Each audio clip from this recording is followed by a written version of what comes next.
This is Sport by Experts, brought to you by Bond University, and I'm your host, Matt Webber. As a kid, like many in Australia, Kelsey Francis loved all sports, and she had a go at pretty much all of them. But it was rugby that captured her attention most, at least until a tackle gone wrong forced her to change tack. Just how big a change in direction she took is kind of incredible. From a serious head injury to championships in judo and weightlifting to a PhD candidature at just 22 years of age. She's a Bondie through and through, is Kelsey Francis, and her story is a terrific lesson in keeping an open mind and never dying wondering. There's lots to it, so let's begin at the beginning, and Kelsey's early moments growing up in Toowoomba in Queensland's Darling Downs. Grew up, two parents both nurses, so very hardworking people, gave up a lot for a lot of opportunities. My dad has played sport his entire life. Right. He's a bit older, he's 78, or just about to turn 78, and he's still playing hockey. So wow. I think I had a hockey stick before I could walk. Right. So grew up in the sport, grew up being involved in sport and everything about it. I worked out the other day in high school, I played 13 different sports. So parents were very encouraging of that. I don't think Dad liked the 4 a.m. swimming starts, but very encouraging. Well, having heard that now, I'm kind of not surprised at the direction that this story will take a little bit later on. So multi-sport upbringing. Yeah. But rugby was a significant piece of the puzzle here for you, wasn't it? So growing up, two main sports, hockey, swimming, liked them a lot, was all right at them, but never really quite felt like I fit. I was pretty tall and broad growing up. And then following the Australian women's win in the 2016 Olympics, you saw the rugby sevens get introduced and the women won. Rugby kind of exploded. And so I went to an all-girls private school. And as a part of that, they always encouraged, girls can do everything boys can. So they started a rugby program.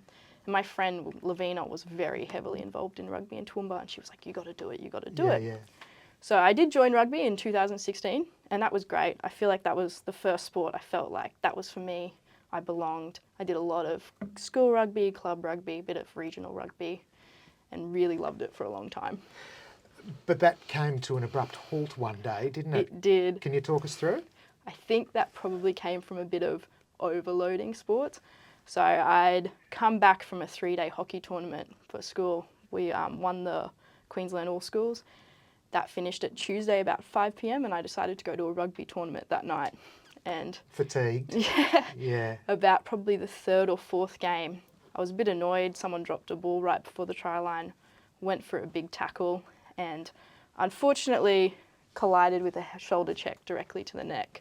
So head went one way and then hit the ground, and I was knocked out clean for a few minutes.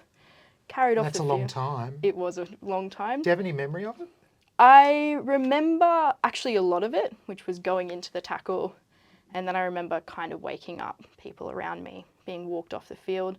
They weren't too concerned about a neck injury by the time I'd woken up.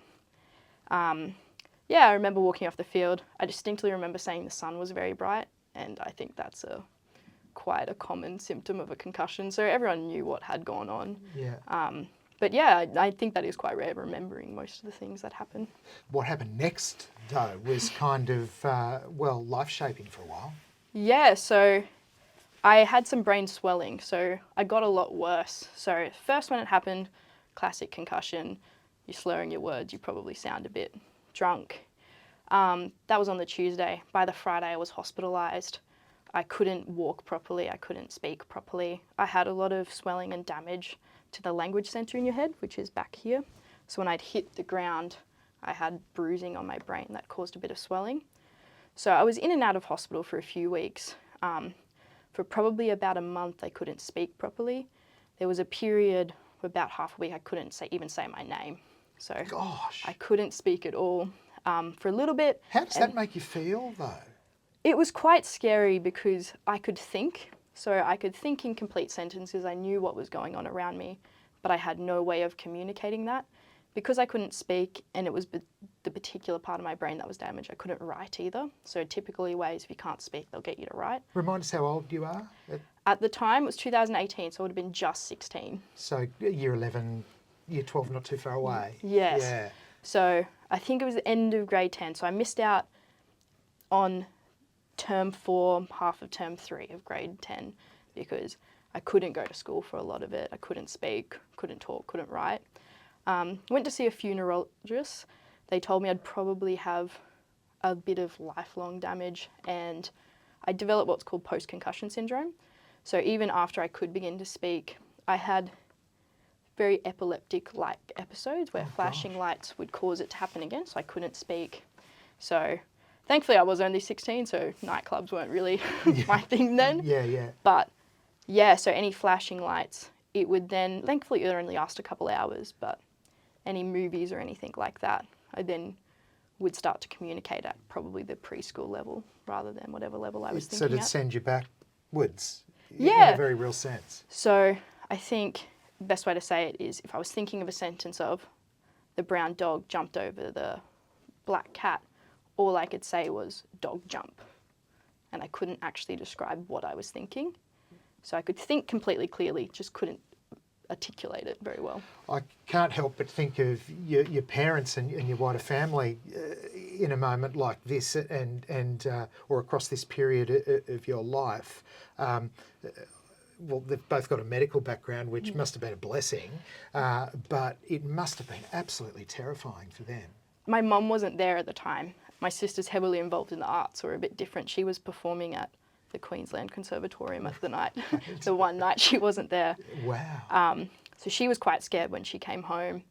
But I'm very lucky, both my parents are actually mental health nurses. Amazing. So they were great supports. My mum was a great support, took me to all this. She was not very impressed with the rugby to begin with. And then obviously this happened and she wasn't real happy with that. But no, I can say I had great friends. I'm still friends with a lot of the girls from high school. They took care of me, took notes on everything.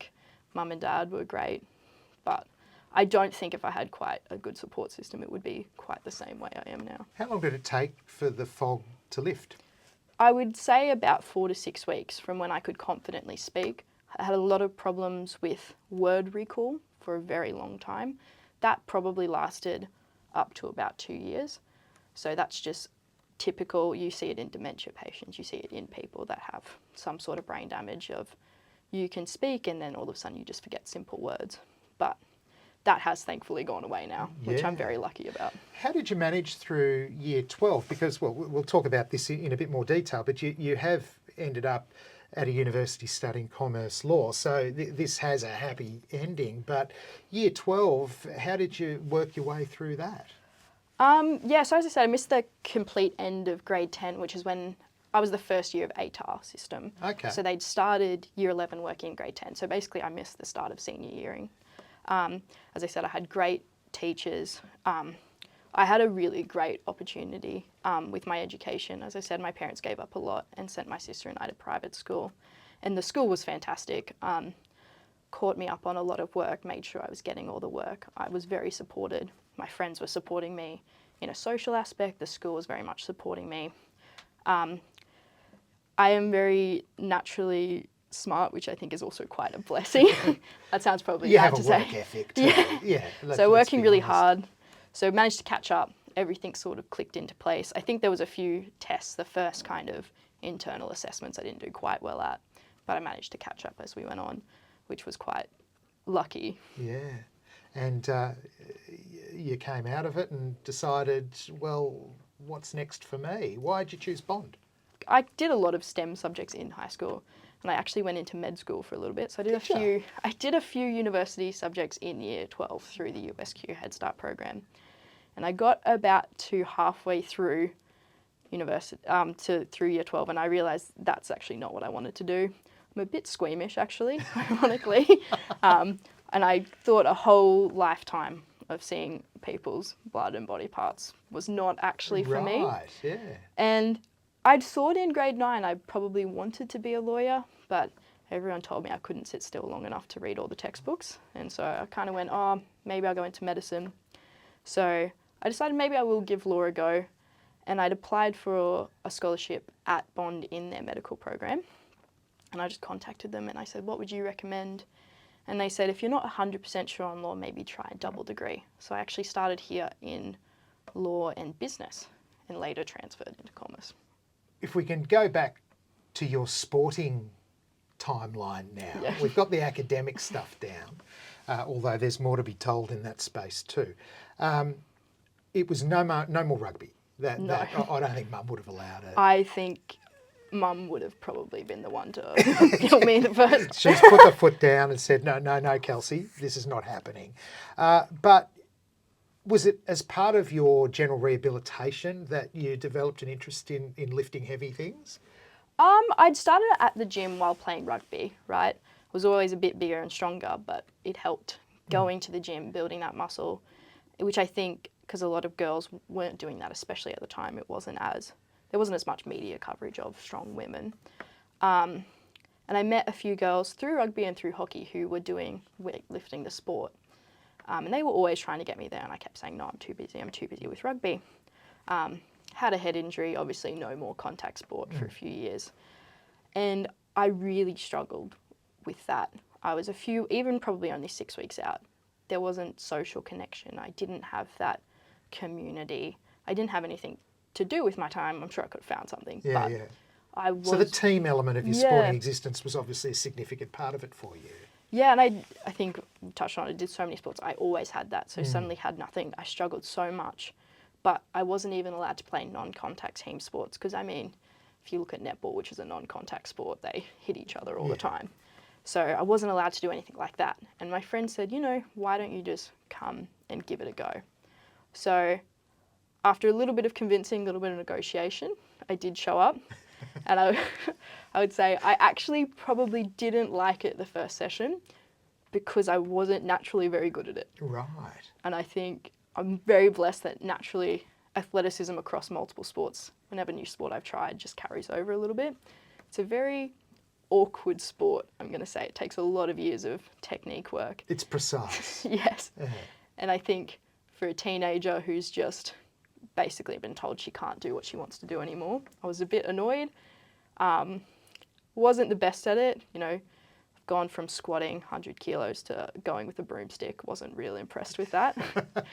But I'm very glad my friends convinced me to come back. And the community there is what I was missing. Yeah, right. So many people, I got exposed to so many people, so many different walks of life, from my age, a bit younger, all the way through to, we had Bronwyn Hitchner, who was a world masters champion, and she was in her late 60s at the time. So many different walks of life, and it was the community that I was missing. Okay, so gym life became your life. Pretty much. I think I was training there, at the start probably only 2 or 3, but by the time I finished grade 12, 6 days a week. 6 days a week.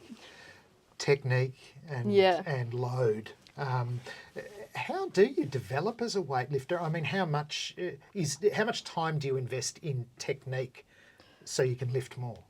I would say there's a lot of different arguments about this either way.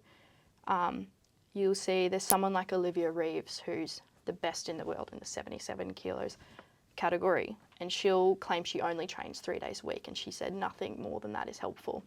And then you'll see Carlos Sainz, who's the Bulgarian best lifter in the world, and I think he's about an 89 or 94 kilo, and he trains 10 sessions a week. So there's all these different arguments. The more technique at lower weights, better when you're starting out. By the time you've got your technique down, you're just getting stronger, probably a little less load, but heavier is better. So throughout high school, those 5 sessions a week of lower levels was probably what's ideal. Yeah, okay. You built a foundation for you. Is there a moment in time or a particular moment where, the light bulb went pop and you went, actually, I'm pretty good at this? There actually was, which is really funny. So Olympic weightlifting, you have 2 movements, the snatch and the clean and jerk. In a competition, you do 3 attempts and your best made lifts get added together to make a total. I'd been encouraged to do my first ever competition. So I started... Where was that? In Toowoomba. In Toowoomba, thankfully, right. It was just a club comp.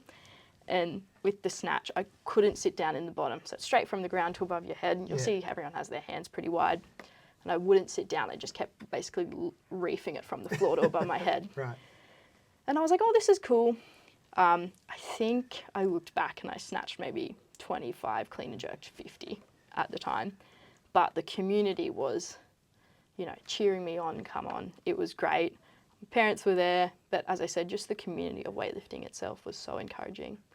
And then about 2 weeks later, I just was at training one day and it just clicked, and I managed to sit down in the snatch position and I got about 20 kilos. So when you're talking about sitting down, I'm imagining the bar. You're squatting above my down, hand, yeah. You're squatting, backside pointed to the floor. Yeah. And it's the lowest position of your lift. Yeah. So that happened, put 20 kilos on my lifts, and then probably about 3 months later, I was youth national champion. Wow. So probably around then it clicked, but I think that was a technique clicked and then... Yeah, and it made sense. Can you remember the feeling of it? I remember being shocked, honestly, when I found myself doing the technique properly, and I was like, oh... Look, does your body sort of, because I've not done this before, so I'm curious, but do you sort of feel your body kind of lock into a position where you just feel all powerful? Yeah, so this is the crazy thing. So if you get a lift correct, so snatching 90, and you get it in the right line, it almost feels weightless in the bottom. Just because it's perfectly in line, all your joints are in line, it just feels weightless, and I think it was a shock that it had happened. It must be a glorious sensation. It is quite good when you get a lift right. I'm liking the idea of it. So you were talking about 25s and 20s before, in those early days. What are you lifting now? I had a comp actually this weekend, a warm-up comp, so took a few weeks off over Christmas. As we'll talk about later, I had a very big year last year, and I just needed a rest. Came back, did 4 weeks of training. So this is kind of the baseline, no peak, no training. Lifted 80, 100. Wow.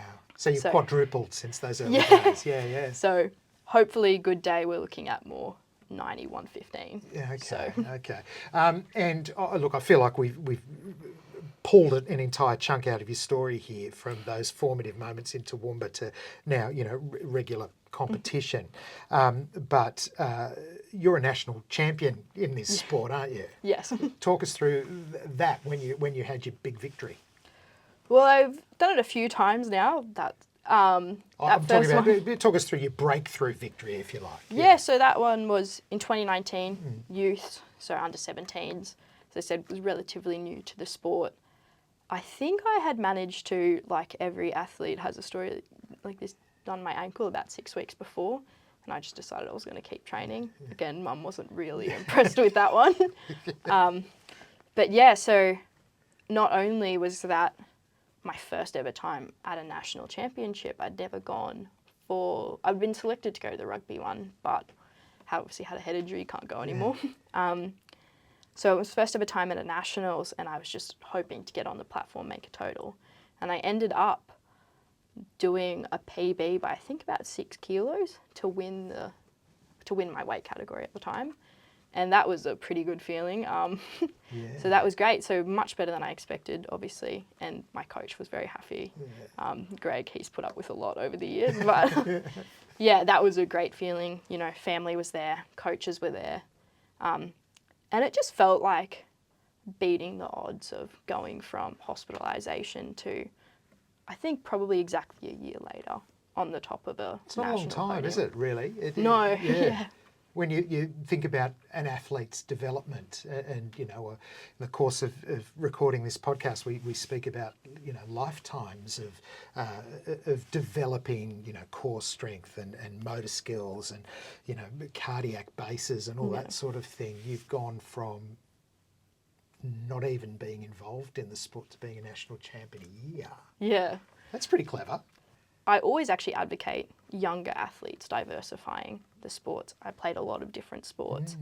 And I think even if it doesn't directly cross over, like I would never say hockey crossed over to weightlifting, right?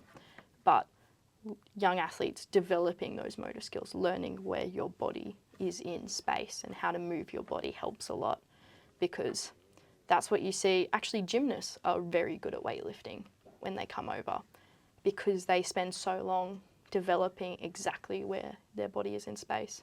Because in weightlifting, you have to worry about not where you are, but also where a barbell that weighs more than you is. Yeah. So I actually think that helped a lot. Yeah, wow. It's not the only sport that you've excelled at, No. Kelsey. And this, as I mentioned earlier, from your multi-sport background, perhaps this was inevitable that we'd get to this moment. You have succeeded in weightlifting. You're studying, by this stage, commerce law. Yes, that's correct. Here at Bond University. And then there's, you're going to the gym and doing your weightlifting training pretty regularly. But I believe there's a chance meeting with a fella that proved a catalyst to spring you off in a whole new direction. Yeah, so I think this was about May of 2021. So just started the second semester here at Bond. And I was in the gym training, great Bond facilities, let me keep a barbell, but I train just regular gym. It's great facilities here. And I was training and I was doing some Olympic style movements, probably cleans or power cleans at the time. And I look over and there is a gigantic gentleman. His name was Jerome, and he was on exchange. He played college football in America, and he was trying to power clean. And he walked up to me and he said, "Oh, do you want to give me some tips?" Yeah. So of course, no. You like what he saw? Now there's a girl with some technique. Yeah. So I think that's the good thing about weightlifting. As I said, community. Yeah. So I was like, sure, no worries. Gave him a few tips, and at the end he said, "Oh, apart from playing football, I also do a lot of judo, and I've been training judo here. Like, you should come and give it a go." So I was like, oh, why not? It's good. I was missing that community again. I kept with my original coach. He's incredible. He's Greg Hobel from Toowoomba, but I was now training online. So I really missed that community, that team vibe of atmosphere. Training alone here, I speak to a lot of people at the gym, but it's not quite the same. They're not quite in your zone. Yeah. So I thought, I'll give another sport a try, see if I can find that, even if it's just a hobby. So I went to judo and I loved it. Yeah. There was a few... What was the initial appeal? I think it was, honestly, throwing people is quite kind of fun, but also getting thrown is quite fun as well. Yeah, right. And at the time, there were two women, Anita and Kat, who were both purple, and I think Anita was a brown belt in jiu-jitsu, so very, very highly technical, but new to judo. But also, that community came back instantly. They were so friendly, so welcoming. Had the amazing sensei, Milosh, who's still here. He's a triple dan black belt in judo, and he's a black belt first dan with jiu-jitsu, so highly technical. But just the community of the sport, everyone was encouraging, even people that were black belts were encouraging the white belts to get involved. So you're starting at the beginning again? Yes. Yeah. So you start with do you get a white belt to begin? How does so white belt, and then so with judo in Australia, we have a multi-rank system. Some things like Japan have white, brown, black, but in Australia, so it's white, yellow, orange, green, blue, brown, black. Okay. So we have a few colours in between. How long did it take you to work your way through the rainbow, so to speak? A while, I think, especially, I say a while because it feels like a while, but I also think I was one of the quickest to go through. So I think about 9 months to go from white to yellow, probably another 9 months from yellow to orange, about a year and a half from orange to green, and obviously they extend as you go through. Yeah, right. And for those who don't understand the discipline of judo, how are you being tested? Like, does your sensei at some point say, "I think you're ready now"? Is it that sort of process? I think the great thing about judo in Australia is that there is standardised tests. So if I get a green belt here and I go to a new club, I'm still a green belt. So it's a bit like that. It's a sport where you do respect your coach. What your coach will tell you when they think you're ready. So Milosh taps me on the shoulder and says, "I think you're ready to test for blue." He'll give you a bit of notice because there is a standardised test. So generally it's kata, so that's the ceremonial part. So that's more a performance. So it's similar to the kata in karate you might see at the Olympics.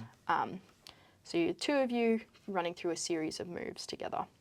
Then there's throws part, there's groundwork, and then there's some more competition-focused things, so combinations, counter techniques, things like that. So there is a whole list of things, and obviously the list gets bigger the higher belt you go. And then you have to perform that test to a satisfactory level. But the idea is really that you would only attempt that test with the approval of your coach. Okay. I didn't realise it was such a cumulative palette of different skills. Yes. Yeah, wow. What is it about combat? I mean, most of us spend our lives avoiding it. You're throwing yourself on the mat and well, looking to strike and pounce and shield yourself and all these kinds of things. To me, that sounds terrifying. I think, judo's called the gentle way. That's its translation. It's a lot of learning how to subdue an opponent without hurting them or hurting yourself. So I think you'd be hard pressed to find a judo athlete that would get into fights on the street.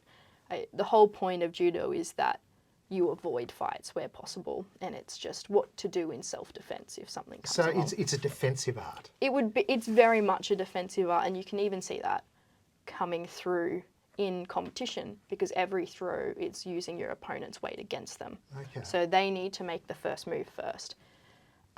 In competitions, obviously, you move them so that then you can throw them, but the foundations of judo itself is very peaceful, as only to use as a self-defense. How important is physical strength? I would say it's very much important, but it's nowhere near as important as, say, in weightlifting. There's a lot of technique, and part of the reasoning of judo is that a smaller, lighter opponent can trip or throw someone who is much larger. So I think it's less about how much strength you have and how you use it. So there's an incredible woman named Yumiko in a different club up in the Gold Coast Marathon. She's half my size, and somehow whenever we spar together, I always end up halfway across the room before I even notice. But I think that's kind of the beauty of judo, in that anyone can do it, and that's the point of it. It's so accessible, and it's how you use other people's strengths against them. Yeah. Timing. Yeah, of course. And Yeah. precision. A bit like the weightlifting in a sense. Yeah. In a sense. When I think of competitive judo, and this is probably completely the wrong way to go about it, but I'm naive to the sport, as many listeners will be. When I think of a judo competition, my mind immediately goes to Karate Kid type stuff, and the Lotus thing and all that. I know, completely different martial art, and it's not even remotely similar. But I think of screaming crowds and high drama and that sort of ambience, if I can put it as that. Set me straight. What's the reality of it? I think you're not actually that far off. Really? Very similar. So, peak example, we have the Nationals on the Gold Coast that's held at the Carrara Indoor Sports arenas. So, arenas go down, screaming crowd, 3 to 5 mats on the ground. So, mats are 8 metres, so that's the playing area. 2 opponents come in, bow, hajime start, and basically it's a go for it. Yeah, right. Does it work in rounds? No, so there's 1 round in judo. So for seniors, it's a maximum regulation time of 4 minutes. Okay. So the idea is that you score, well, in a perfect world, you score an ippon. So an ippon at the moment is worth 100 points. So that's if you throw your opponent with technique, with speed, completely flat onto their back. Okay. So that's an immediate end to the match. You've won. You can also get ippons by submission, so arm bars, choking out, if someone can no longer fight due to injury that was not purposely caused, or someone else is disqualified, basically. Yeah. You can also get ippon, so there's another score called a wazari, so that's a half point. So say you throw someone but one of those elements is missing. If I'm slightly on my side, or they did fall on their back but it didn't quite look very pretty, or they fell and then slowly rotated onto their back. So it's not a good throw. It's not a perfect throw. So it's a mix of subjective and objective scoring in a sense. Yeah. A little bit. I think they do a great job of keeping consistent, especially at the bigger competitions. You always have 1 ref on the mat and you'll have a jury behind them with cameras looking at everything. So if you wanted to question a decision respectfully, there's always that opportunity. But I do think they do a great job of keeping consistent. Talk us through your first competitive win. I can't even tell you why I went into it, but there was a a local club comp going in at a Horry, and I think, so a gentleman at the Bond Club, Ian and Kieran, were going, and they said, oh, why don't you come and have a go at like a local comp first? And I was like, okay, no worries. I'm What gathering could I this is a lose? bit of a theme with you. Yeah. Right, I'll give it a go. I think, I've always said, I think you've got to try everything once. You can't say you hate something until you've tried it, Yeah, right? of course. So I decided to show up. There was only 2 of us in the category. So that's when it would be, you'd have multiple matches, so almost multiple rounds. And me and this one other woman. First round, I had no idea what was going on. I don't think I'd even bothered looking up how to start a match beforehand. So she'd bowed and I just walked on and looked confused. I think I was a bit shocked, didn't know what to do. Got beaten pretty quickly first round. And so I stood up and I said, well, that was a bit embarrassing. Can't have that happen again. So second round was a bit better. I knew I had to bow and I walked on this time. Okay. Starting, still a bit confused, grabbed her, somehow ended up with her in a chokehold in the bottom, and she tapped out, and I think I was so surprised that had happened because I just won a round back. And I didn't quite know what had happened, honestly. So third time lucky. No, that was the second time. That was second time. So we came back, we had a third round, so it's best of 3, 1-1. And I think I don't like losing. Who likes losing a little bit? Getting that sense with you too. Yeah. Yeah. And I think I reverted a little bit to rugby. So she was definitely more technical and a bit better than me. And I think I was losing a little bit, and I ended up going for what was essentially a crash tackle, where I just grabbed her and just dove onto the ground, and somehow they let me win with that. Okay, So, well there you go. Win's a win. yeah, Yeah. So that was my first competition experience. After that, I worked out I should probably read the rules before I give it a go. And it's only gone up since then. So Yeah. So from that point to, again, national championship type competition and success too. How long?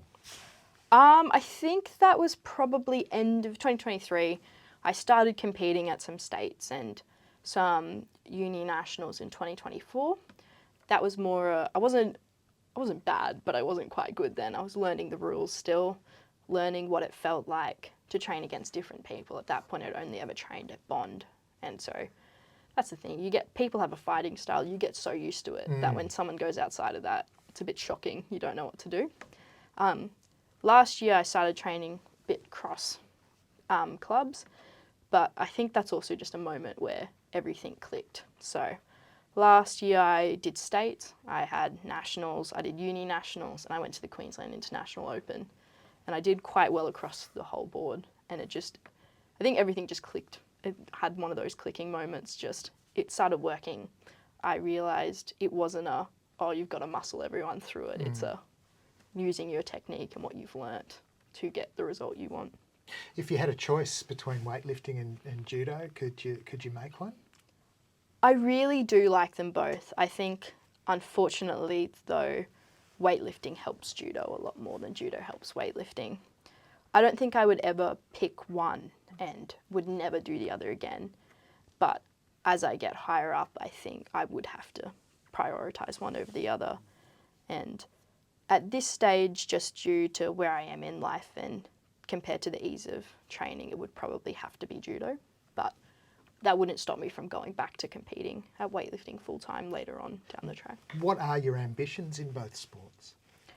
People ask me that all the time and I've never had an answer. I think I'll give it a go comes through a lot in that it's always just I'll say yes until I can't say yes anymore. So I don't plan that far ahead. Obviously, every athlete would dream of going to the Olympics one day, but if I don't make it, I don't think that would be world-crushing for me. Both are Olympic sports. They are, yes. Yeah. But I think it's just it's about challenging myself and being happy with where I am. I would much rather be happy with how I am than make it to a world championship broken and hating the sport. Thankfully, you have a bit to distract yourself from when these thoughts may flutter into the recesses of your mind, because at a very young age, not only did you finish your law and commerce studies, you've extended it. You've signed up as a PhD student here, or a PhD candidate, I should say, here at Bond University. Tell us about that, because you're very young. I think, how old were you when you took it on? I started my PhD 22, so I was just 22. So Baby status. I hadn't even started uni by 22. Just to put it in context, that's remarkable. What was the appeal of it? Well, as I said, started uni, didn't know what I wanted to do. I had a lot of great opportunities here at Bond, so many connections. I did a lot of work with a few international organisations through the consulting, the 180 Degrees Consulting, which was a club here. I did an internship with the Queensland Prosecutions. I did an honours program in international criminal law. I got to really experience what the world was like outside of my little Toowoomba bubble. Yeah. And I really liked it. And I moved into commerce actually from the business degree because I liked economics. And so I ended up majoring in economics. But I thought I would go into something like corporate law or similar. And I did an internship in law and I just decided I couldn't do it. I think people were a bit right in grade 9 when they said I didn't have the patience to sit down for it. Yeah. But I met some incredible women and incredible people here at Bond. Sasha Goodwin, actually, in my first semester here, I said, I don't even know if uni's for me. And she said, you just got to give it a proper go. And I met some, as I said, other incredible people. My supervisor, Alex, I met him in my 3rd year of uni. And he basically told me if I thought the world should be better, well, go make it a better place yourself. And he was incredible throughout the whole process. He said, however you want to do that, if you want to do it through a PhD, I'll help you. So I basically decided 24, which was my final year at uni, that I'm going to give academia a go. And originally I was going to go straight into a master's because honours program's an AQF 8. And Alex basically told me, why would you shoot for lower when you could always shoot for higher? Right. So he helped me a lot. My other supervisors, Seika and Belinda, helped me a lot, put my application together. And yeah, I was half expecting them to deny it because I was 21 at the time I put the application in. Yeah. But no, ironically, I got the offer letter back and they said, come give it a go. So that was great. Didn't have to move away or anything like that. I was used to Bond, used to the incredible support networks here, and I just continued on from my 2 bachelors into a PhD here. Tell us what it's about. It's a mouthful, but it's a fascinating mouthful. So the title is a series of empirical essays on gender economics, macro and micro analysis. So what I look at a lot is women's empowerment. So I look at women having the right to do all sorts of things and having the right to take back the power dynamic. So this is in things like education, in employment, in political participation, basically every avenue you can think of. It's about, it's rather than handing women equal rights, it's about empowering them to take equal rights for themselves. So I look at that and how that works in a number of different avenues, such as in politics, how they can better provide sustainable development through electrification, how women decrease corruption in Parliament, and how women really do fuel renewable energy transition at all levels. How do you go about this research? I mean, how does it work? So I started with a lot of background research, read a lot of articles, just on what was interesting to me. So a lot of women's empowerment research and the different avenues of how women can help to get to this more sustainable world. And it was suggested by Belinda that I just do a systematic review. And so that threw me in the deep end because I didn't really have a lot of research experience before then. I was just 22. No research experience, doing a pretty big undertaking, but I could not fault the team. They were incredible. Belinda, Alex, Seika took me through every step of the way. I think they kept me accountable, but also were very aware that I was quite young. So yeah, I did this systematic review, read close to 500 journal articles across it. Basically, the whole board of what empowers women to what are the benefits of empowerment. And synthesised that all down, wrote up a paper. It's currently under review, so hopefully it comes out soon. But Are you able to give us, I mean, I don't want to let cats out of the bag, and I understand how the process works, but are you able to share with us any of your learnings in general terms? I guess a lot of the time, empowerment factors are really important. So education is always the antidote. People that are more educated tend to have higher benefits in health. They are more likely to access health. They increase life expectancy of a whole country. You have higher GDP. You have a lot of great benefits. But that's also something that flows over to empowerment in general, in that more educated people get empowerment and they want empowerment for themselves and others. They're very conscious of that. And so that's where you get a lot of these crossover benefits, such as household renewable energy transition. They want a better future. So more electricity, more access to water, better access to education for younger kids. So people that have been given opportunity generally want to give opportunities to others. So that's where you really see this crossover. And so I don't think it's handing people opportunities, it's you're giving them the ability to take them for themselves. And where does the gendered element come into this? I mean, the importance of women feeling comfortable to be empowered, is that sort of the fundamentals of it? Yeah, so it's basically giving them the opportunity, so women in a patriarchal society, giving them the opportunity to know that there are opportunities of education, employment, healthcare available, and that they feel comfortable and they feel able to utilise them. So you see a lot of problems where women are scared of getting employment because they feel like they won't have marriage prospects anymore because they're seen as too masculine, or they don't have opportunities for education because they have to help their siblings, like raise their siblings.